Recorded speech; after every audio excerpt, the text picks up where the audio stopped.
talking about? What do you mean no one has ever dual wielded before? What do you mean?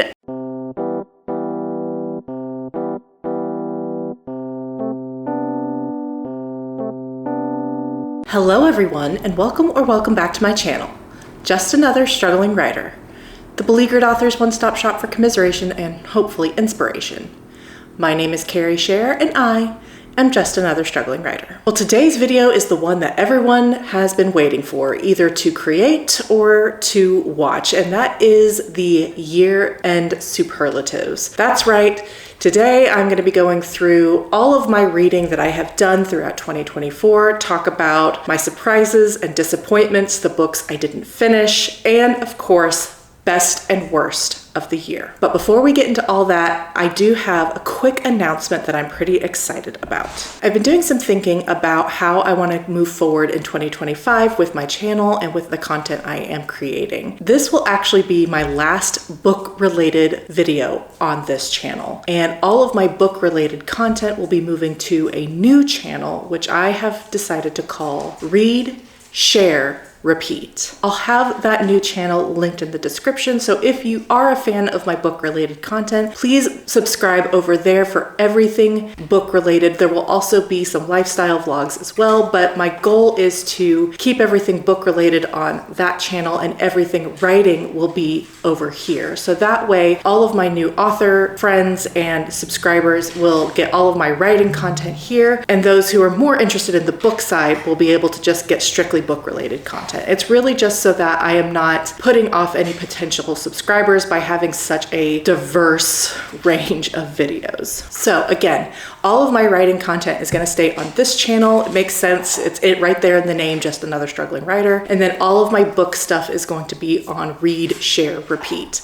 And again, all of that information will be linked in the descriptions below. So I really encourage you to go and follow that new channel. My first video on the new channel will be on the 30th. I'll be doing a 3x3x3 of books I want to read in 2025. I'll be going over new releases, sequels and series that I need to continue, and books I've been putting off for no damn good reason. So again, if you are a fan of that book-related content, I will be doing reading vlogs and more extended book reviews. Lifestyle things will be over there as well, and that is Read, Share, Repeat. So thank you so much. I'm really excited about it, and I can't wait to get started in the new year with all the new content over there. I'm really excited, and I hope you guys are too. And now, without further ado, let us get into my reading stats of the year. This year, I read a total of 65 books, but I did DNF 10.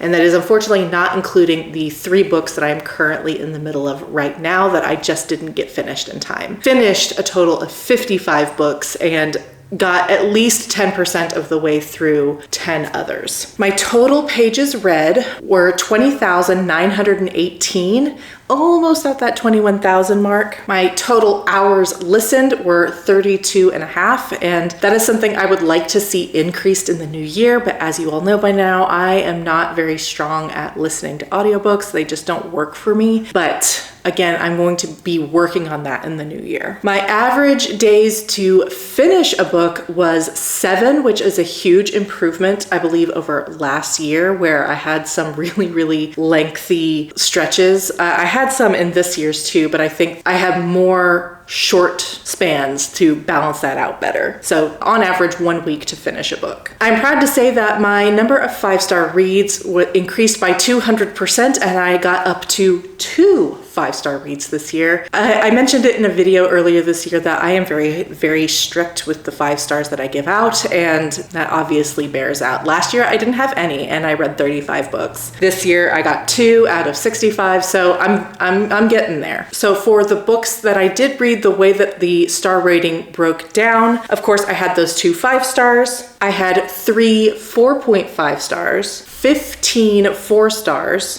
14 3.5 stars, 12 3 stars, 7 2.5 stars. I had no 2-star ratings, which feels weird because I thought that I did. 1 1.5 stars, and 2 1 stars. But I think one of those 1 stars was one of the books I DNF'd. My average star rating broke down to 3.38. So as you can see, I read a lot of mid-range books, not a ton of books that I really, really loved or enjoyed. And that is something I am hoping gets better in the new year. So first up, the DNFs that I had this year. As I mentioned, I had 10 total. The first one was like the second book I picked up this year. It was Winter Be My Shield by Joe Spurrier, and I got to like 25% of the way through and just like nothing was happening. It was very, very boring. I didn't really connect with any of the characters. I couldn't really figure out what the plot was supposed to be, and so I ended up putting it down at around 115 pages. The next book I DNF'd was The Long Way to a Small Angry Planet by Becky Chambers, and this was the first indication to me that cozier reads might not actually be for me, because I really had a hard time. I wasn't enjoying this one, and there wasn't anything particularly wrong with it. I was just so like, okay, let's get on with it. And the kind of like whimsical, quirky, just kind of slice of life style, the kooky cast just didn't really work for me. Like I said, unfortunately, that was like the beginning of my understanding that, I might be a buzzkill and not get on with cozy fantasy or cozy sci-fi or cozy anything, which is a big bummer because I was really hoping that I would be, but just the way that I felt about this one made me realize that I might be a Scrooge in that way. The next book I DNF'd was The Foxglove King by Hannah Whitten. I enjoyed-ish the previous Hannah Whitten book I read last year, which was For the Wolf. This one, it's more of a soft DNF. I think I want to go back to it when I'm feeling a little bit less harsh, but I remember at the time that I put it down, I just wasn't vibing with the plot. I could see a love triangle shaping up that I wasn't really a fan of. The main character was behaving really stupidly in my recollection. She was like being tasked with spying, and she was like the worst spy ever. And it's just like, don't you want to live? Like your life depends on this. And she was just so bad at it. And I was really, really struggling, which is a shame because the death magic in this book really had potential, but it wasn't for me in that moment. I do intend to get back to it at a time where I'm feeling a little bit more forgiving. Similarly, the next book I DNF'd was Sing Me to Sleep by Gabby Burton. This was a young adult fantasy about a siren, I believe, who is living in a world where all sorts of magical creatures are being hunted down or exiled or even put to death, and she is doing her best to kind of hide her nature. And I really thought that this book had potential, but it was another situation where, again, the main character is having to do some like underhanded, not quite spying, but like trying to do some sleuthing on the sly. And she was so like, she could not fake it. And it was just like, she was putting herself through this goal to find out what this information was, but she was not doing herself any favors, and it was really, really, really frustrating. So again, that was another one that at about 25% I knew I just couldn't get through. The next book I DNF'd was Spellbreaker by Charlie N. Holmberg, and this is another like soft DNF because at the time that I was reading it, I just wasn't feeling very forgiving. I was feeling a little bit slumpy, and I could tell that this book just wasn't for me in that moment. But I retained my physical copy. I did consider unhauling it, but I decided to retain my physical copy and give it another try at a later date when I'm feeling more open to things that aren't quite perfect or maybe not quite for me. The next book I DNF'd was Traitor's Blade by Sebastian de Castell, and this book I wasn't completely loving already, but unfortunately at around the 75% mark there was a sexual assault scene that was not treated as sexual assault because the victim was a man, and it was pretty upsetting to me. And I knew in that moment I could not finish, nor could I ever read a writer who took that approach to his characters and his writing and the topic of sexual assault. And from now on, Sebastian de Castell is persona non grata to me personally. I don't know if he has grown past that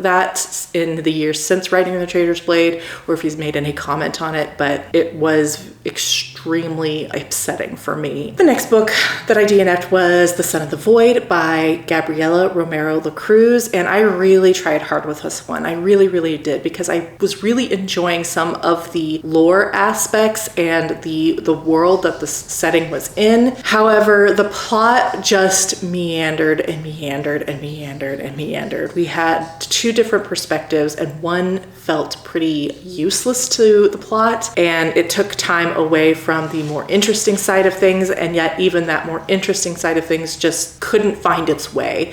And I was almost at the 50% mark, and I still had something like 300 pages left, and I knew that I had given it the best shot that I could. The next book I DNF was Dreadful by Caitlin Rozakis, and this just goes right back to that cozier, whimsical, goofy, silly, low plot, low stakes, just vibes not being for me. This book is about like a man who wakes up with no memory in the dungeon of a Dark Lord, only to realize that he was the Dark Lord all along. The premise was super cute, and I thought that it had potential, but again, that coziness just doesn't work for me, unfortunately. The next book I DNF'd was The Nature of Witches by Rachel Griffin, and this was a case where it was another young adult book, which I already don't vibe with by and large, and also I really did not like the main characters, and then the pacing was very strange. We kept skipping over large chunks of time wherein character development and relationship development was supposed to be happening, but when we would come back in to the moment and see those characters, nothing would be different. And so everything came off as sort of flattened. So wasn't for me, unfortunately, which is a shame, because I really liked the idea of like the climate magic that featured in this book, but it was just a letdown. And lastly, the last book I DNF'd this year was Voyage of the Damned by Frances White, and I really wanted to like this one. I love a murder mystery in a fantasy setting, but my struggles with this book came with the main character, who was just so dumb that it was really frustrating. The first 20%, it was fine, but once we actually got into investigating the murder mystery, which he was taking point on, he like took it upon himself to start investigating. There were clues being dropped, really obvious clues, and he was completely missing them or misinterpreting them. And what finally got me to like decide that it wasn't for me was like one of the other characters pretty heavily implied, almost outright stated, that he could read minds, and the main character did not in any way find that suspicious. And it's just like, I don't know if that character ended up being involved in the murder mystery, obviously because I DNF, but like the fact that the main character did not in any way file away the information that this guy could read minds as something that maybe they should look into as being connected to the murder in any way, shape, or form. I was just like, I can't read a murder mystery from a character who has no curiosity about the clues at all, which is a bummer, because I thought it had potential. There were other issues as well, but that ended up getting me in the end. So those were all 10 DNFs that I had this year. I am hoping to get that to less than 10% DNF'd out of the books that I read. This was at about 16%, so I'm trying to get that number down next year where I'm DNFing less than 10% of the total books I read, which means reading more and DNFing less. So next up, I would have my surprises and disappointment. These categories, I'm doing 3 of each. One major surprise for me this year was None of This Is True by Lisa Jewell. This is a thriller novel about a woman who meets her birthday twin in a bar on their shared birthday. One of these women is a famous podcaster, and she decides to interview the second woman, kind of learn more about her life. As things proceed, we learn that not everything this woman says can be trusted. And I have only read one other thriller before in my life, and I hated it. And so I was worried that thriller wasn't really my genre. And this book I consumed so fast. I listened to it on audio because it was in mixed media format. So I highly recommend the audiobook for that if you're interested. And like I said, it was just like unputdownable to me, and truly what thrillers should be, in my admittedly not very well educated opinion. The only problem I had with this book is that the ending felt a little bit let down, because we know right off the bat, like literally from almost the first page, kind of the shape of what happens at the end. Some of the thrill was taken out of the last act of the book. The climax didn't really feel very exciting because we already knew that something was about to happen. We already knew that someone was going to die. Again, that's not a spoiler. That's literally on page 1. Overall, I really, really enjoyed it, and I would love to start reading more thrillers that are kind of in that vein, but nail the landing a little bit more. The next big surprise for me was A Deadly Education by Naomi Novik. I have mentioned ad nauseum that I don't really vibe with YA anymore. I haven't in a long, long time. While I will read YA because I do feel like the stories are relevant and important to read for me as an aspiring fantasy writer, and that they do have good stories and context for me, I don't really love the tone of YA, and I really don't the characters of YA. I'm not a big fan of the more juvenile cast. So I had the Sholomance series on my radar for a while, and I had put out a poll on my blog whether or not it was worth it for me as someone who doesn't like YA to read it. And the answer I got was kind of a resounding no, and so I put it on the back burner. And then I found A Deadly Education at Half Price Books, and it was something like $6. So I picked it up and stuck it on my shelf, and then I think I got it as like part of a random draw in my Mimic and ended up reading it and really, really liked it. It turns out that one trope or one feature of stories that I will eat up every time is when a young woman or girl who is sort of like prickly or like an outcast, or for some reason is seen as violent or dark or shouldn't be included as part of society.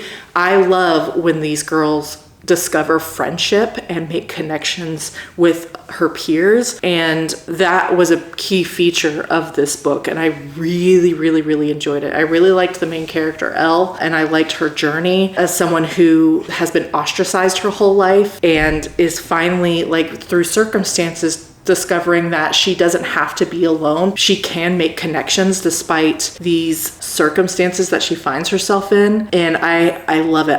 I ate that shit up. And it did read a little bit older than the typical YA, so I think that helped as well. Yeah, I really enjoyed it. It was a huge surprise. Similarly, another book that was a big surprise was Legendborn by Tracy Deonn. Again, another YA. And again, another sort of prickly young woman who is finding her way through a whole new world that she never really expected to be a part of. I thought it was great. While I didn't love the sort of framework of the Arthurian legends, the idea, the concept, I thought was really, really intriguing. My only complaint is that it looks like the series is headed for your stereotypical YA fantasy love triangle in the next book, and it really sapped a lot of my excitement for the sequel as I got towards the end of the book and I could kind of see the shape of what the sequel was going to take. So I really did like Legendborn. We'll see if I get to Bloodmarked later this year and how I feel about it. So that's it for my surprises, and now my disappointments. And first up, this is one that kind of hurts deep down because I have heard it lavished with praise. A lot of booktubers and reviewers that I really respect and think that we have similar taste to really love this book. It's very much beloved and a fan favorite, except for with me, and that is An Ember in the Ashes by Sabaa Tahir. And I should preface this by saying I gave it 3 stars, so I didn't hate it, but it was a disappointment in the sense that I didn't love it at all in the way that I kind of expected to based on those other reviews. Unfortunately, I just thought that it was extremely forgettable. I feel like I have a pretty good memory for the books that I read and the kind of shape of the plot and the things that stick out to me, whether I loved or hated it, except for with this book. I cannot tell you anything that I liked about this book, I can't tell you anything I hated about this book. It was just very forgettable, which again was a big disappointment because I know it is so beloved and raised up as a great example of YA fantasy. But for me, it wasn't necessarily the characters or the juvenile tone or the setting or the plot. It's just that it was all very forgettable. Even though I did give it 3 stars, I thought it was fine. I was expecting more based on the kind of hype around it. Another disappointment was another favorite book for a lot of people this year, and that is One Dark Window by Rachel Gillig. I knew going in that the magic system was really intriguing with the deck of cards, but unfortunately I did not vibe with the main character at all. I actually like really hated her. And I think if the characterization had gone in a different way, I think I really would have liked this book more, but I could not get on with the main character. I didn't like her at all. A big disappointment because I know so many people really got on board with this book this year and I wanted to be one of them. It just didn't work out. And lastly, my last disappointment was A River Enchanted by Rebecca Ross. I read another Rebecca Ross book earlier this year, which I will mention later, and really, really liked it. And I have heard some really good things about this particular book, so I was really excited when I got my chance to read it. I think this was another random draw from my Mimic. Unfortunately, it didn't work for me either. The particular way that Rebecca Ross wrote the story with the many, many different perspectives, it kind of dampened my enthusiasm. I prefer to be closer to my characters than the way that she wrote it. We were in so many different heads that I didn't feel like really especially connected to any of them. They all just felt like vehicles for moving the plot. They didn't feel like actual characters, except for the main character who I loved and wanted more of, and I felt like he really got kind of shafted by the way that the story was jumping around all the time. I didn't hate it. I think there was another one where it was like a 2.5 or 3 star. I wanted it to be told in a different way. I thought I was going to do my best of the year next and then finish off with the worst of the year, but I think I'm actually going to swap those because I would hate to end this video on kind of a down note. So we are going to switch it up and do the 6 worst books I read this year, starting from least worst to most worst. And starting with The Gilded Ones by Nimina Forna. Again, another YA fantasy that I thought had a lot of potential. There was elements of feminine rage and the ostracization of women and girls who have this particular power, how they are afforded the opportunity to sort of fight back. Unfortunately, the execution of this plot was just really, really bad to me. One of the things that sticks out to me in my memory is that we were at like the 60-65% mark, which for me is always the moment where it feels like the plot really starts hurtling downhill and you're like reading so fast you just want to consume it because everything is happening so quickly. In this book that wasn't the case at all. I think at like the 60% mark, the only like exciting thing was like the main character got a pet who ended up not really mattering that much in the plot. The pacing was just so weird and bad, and by the end I was just sort of skimming it to get through it. Again, just such a huge bummer because I thought that the ideas in the book had potential. It was just one of those situations where the pacing was just so bizarre. And then my 5th worst book of the year is The Rage of Dragons by Evan Winter. My biggest complaint about this book is that it is very, very, very combat heavy and very, very repetitive in the plot. The main character is a young man who pretty much loses his entire life at the beginning of the book due to some noblemen. He lives on the lowest caste of society, and so he joins the military in an attempt to make himself stronger and hopefully get his revenge. But like so much of the plot, I would say like 60% of the book is just like fighting scenes, combat and sparring scenes where he learns something new about how to fight better, and then they do it again and again and again and again and again and again. And it was just so repetitive and so boring, and the combat was so, after like the 3rd or 4th time I was like, I get it, he's getting stronger. And like what really like killed it for me was at one point he discovers that he can fight with 2 swords instead of a sword and shield, and it's like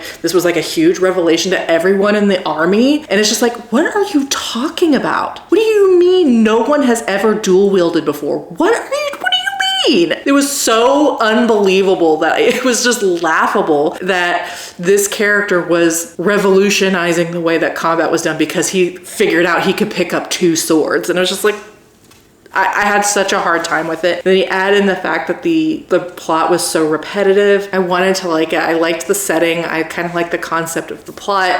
Like with there was political machinations going on in the background. I wanted to see more of that, but because the character was so like honed in on his goal of revenge, we didn't get to see anything other than that like focus.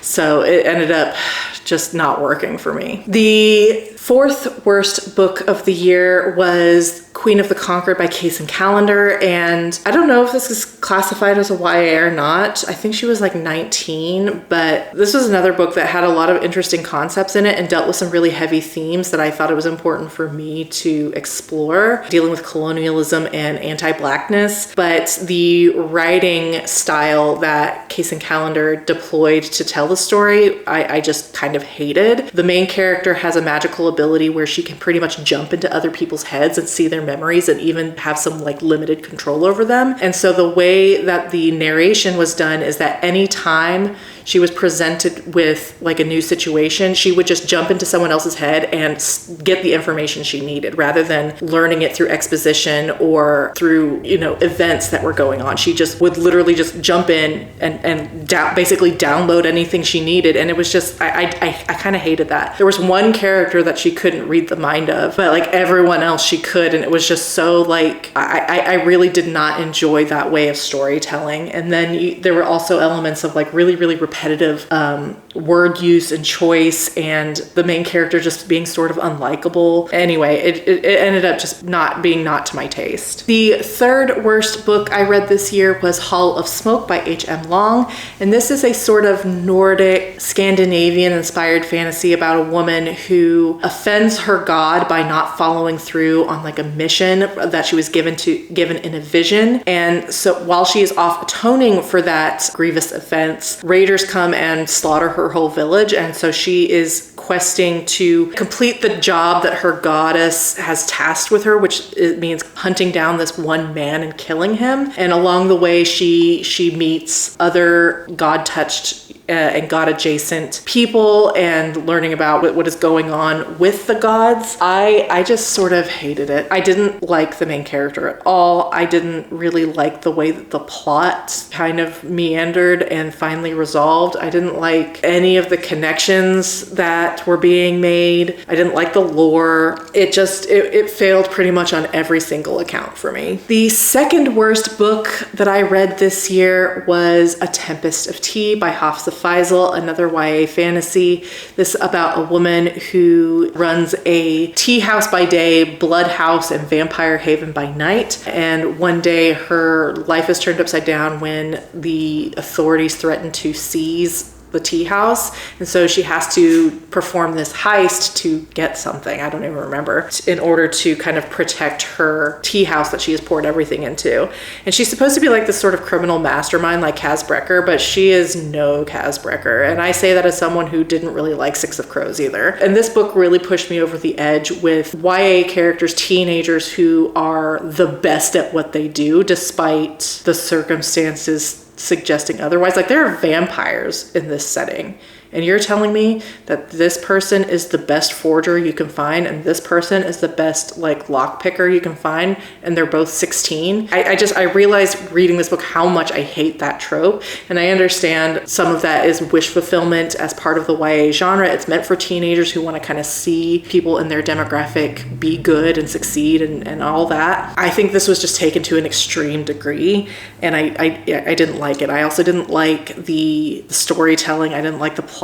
I didn't like the love triangle. Why are you trying to get in my lap right now? It was just bad. It was so bad. I hated it. I'm so sorry. And then lastly, my worst book of the year is another that a lot of people really liked, and I regret to say that I hated it viscerally, and that is Starling House by Alex E. Harrow. In this case, I really hated the main character, Opal. She screws over pretty much everyone in her orbit at some point or another. She never really apologizes. She gets away with everything, and I just couldn't stand her. I couldn't stand like the lack of consequences or like the lack of remorse really for the way that she behaved and the way that she treated others. And like she always had an excuse for everything. Like at one point she is in the narration saying that she emotionally manipulates and abuses her brother, who she's the guardian of. And like that's never like like addressed or talked about or even like reflected on in a way that's like, yeah, this is a bad thing that I do. It's just like, I need to get my way with him, so I'm going to emotionally manipulate him. And it's just like, it was just so horrible. She is like genuinely one of the worst in terms of like moral characters I think I've read the entire year for protagonists. The romance was bad. The plot was just bad. Like the blending of the fantasy and like the gothic and contemporary elements, bad. Did not blend at all, did not come together. The ending just felt like it kind of came out of nowhere. Bad. Just bad. That was really early this year and nothing ended up topping it. It was not my favorite. And again, it all came down, not all of it, but like I would say 70% of it came down to the main character just being awful, an awful human being. And that'd be one thing if that was like acknowledged, but it's not. She's never treated as someone who is wrong. She's virtuous and scrappy and tenacious and just doing what she has to do to survive and provide for her and her brother. But it's like, no, she's not. No, she's not. She's just horrible. And that wraps up the worst books of the year. It ended up not being too bad. Some of these are 2.5s, so I didn't have a lot of 1 stars again because I DNF'd so much. All told, not really a huge, terrible list. There were just a few books on there that I could see like the value in, they just didn't work for me. Which brings us to my favorite books of the year, the top 6 books I read in 2024. First up, The Stone Sky by N.K. Jemisin. This is the 3rd book in her Broken Earth trilogy, and while I do think it was probably the weakest of the 3, I got everything I wanted out of that ending. The ending satisfied me in every single way. All of the characters, I feel, got the ending they deserved. And while there were like moments in the plot that kind of dragged and there were elements of the story that I didn't love, I was just so satisfied by the ending. And I am someone who, I don't get through a lot of series very often. In fact, I think this is the only series I finished this year. And so I feel like it almost ruined me for anything I try to complete this coming year because it was so like satisfying. It was like, I don't know if good is the right word, but it just like made the most sense. And I was like, yes, good. I'm glad that these characters ended up this way. That series, the Broken Earth trilogy, if you haven't read it, highly recommend. The first book in that trilogy, the 5th season, is one of the most perfect books I have ever read. Definitely recommend if you somehow have not picked those books up. The 5th best book on this list is Divine Rivals by Rebecca Ross. And I didn't really get to talk about this book too much this year because of the boycott going on, but I read this book early in the year and really liked it. This is another YA, and I wasn't really expecting much out of it, but I got it as a random draw out of my Mimic and ended up really liking it. I like the setting. I like the story. I like the romance. I wasn't really super thrilled about the ending, but man, I just thought that this was a smash. I really liked it. My 4th favorite book of the year was All Systems Red by Martha Wells. This is the first in the Murderbot series. It was just so good.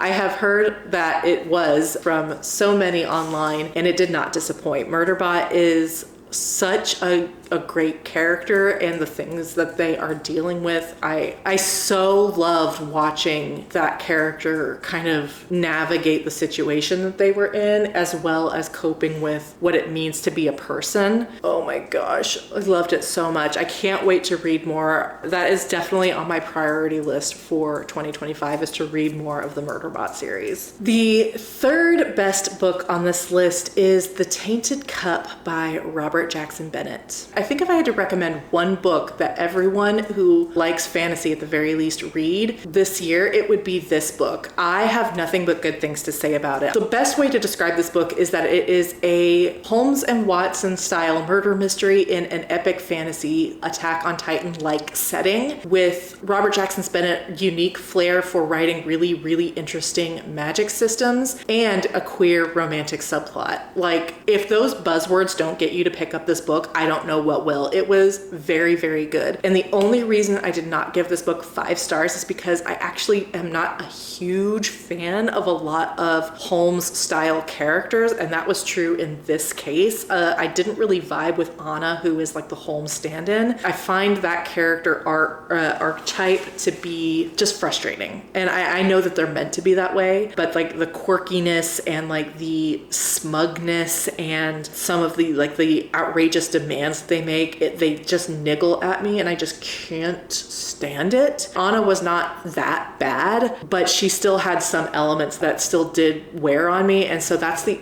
only reason that this book got less than 5 stars. I gave it 4.5. But if that is not something that bothers you, you have got to read this book. It is so good. I loved it so much, and I cannot wait for the sequel. And speaking of sequels, my second favorite book that I read this year was Sunbringer by Hannah Kaner. This is the sequel to Godkiller, which came out last year. And as I have mentioned a couple of times on this channel, I really liked Godkiller as well. I gave it 4 stars. My only complaint about Godkiller was that every single POV character had moments in their arcs that were just very annoying. I don't know how else to describe it. They were just very irritating, making choices that made me go, what the fuck are you doing? That was not an issue in Sunbringer. I feel like in Sunbringer, all of the characters have kind of gotten past that struggle of being like super annoying or whatever was going on in their lives that to make them that part of their arcs that way. We moved into a part of the plot that I was really, really like drawn in by. Yes, there is a little bit of middle book syndrome in that there wasn't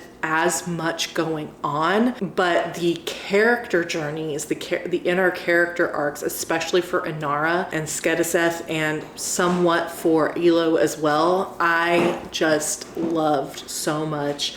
It really built on a very, very strong opening book of the series. The ending shook me because at that time I wasn't sure if there would be a third book, and I felt like my brain breaking at the possibility that there would not be. I remember closing it because the book ends on an epilogue, and I was like, does an epilogue mean it's over? How can it be over when this is about to happen? And so I am sat for the final book in the trilogy, which should come out early 2025. And lastly, rounding out my best of the year, the only repeat you will find on this list, and that is Foundry Side by Robert Jackson Bennett. Everything I said about The Tainted Cup is true for Foundry Side, except for the Holmes-Watson murder mystery. There is no murder mystery, but there is a heist. A couple of them, actually. Fantasy setting, unique magic system, something that you will not have read before this. Queer romantic subplot, again, a heist, a plot twist about one of the characters at the end that I did not see coming at all. And I have had a hard time with predicting plots and plot beats a lot this year. This one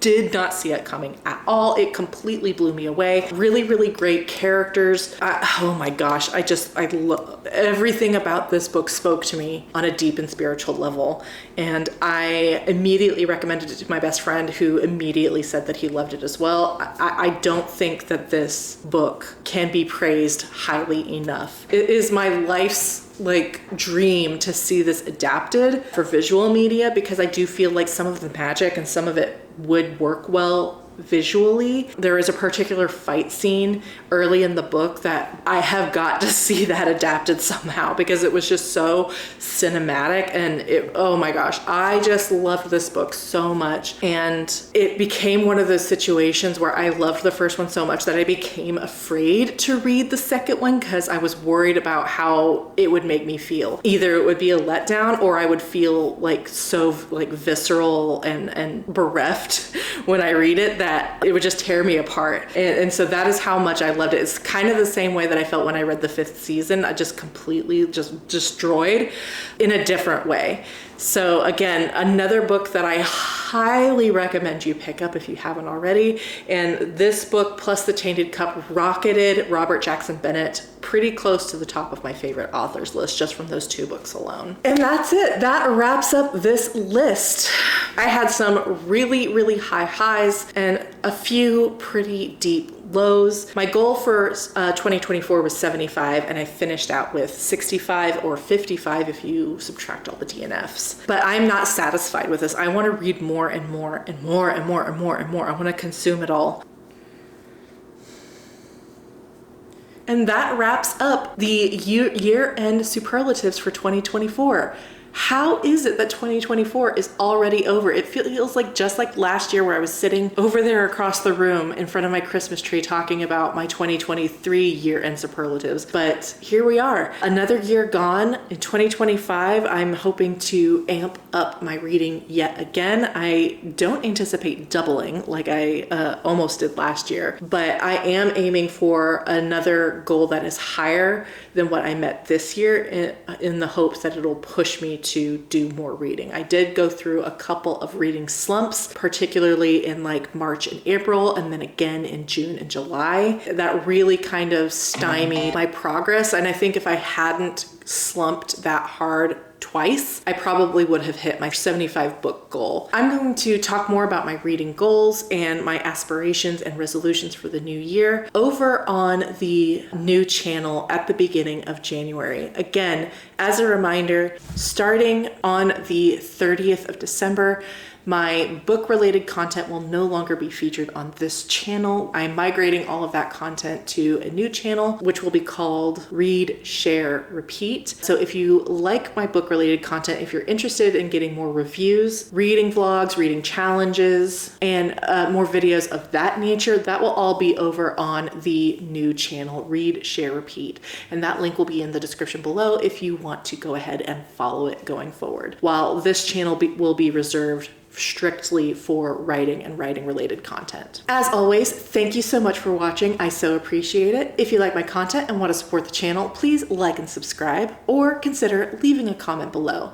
Let me know which of these books you loved and which ones I am wrong for hating. If you got a book recommendation out of it, let me know that too. Or if you just want to discuss any of the content in this video, I would love to chat in the comments. In my next video, I will have the final writing vlog of 2024 for you. I hope you look forward to it, and I will see you then. Bye.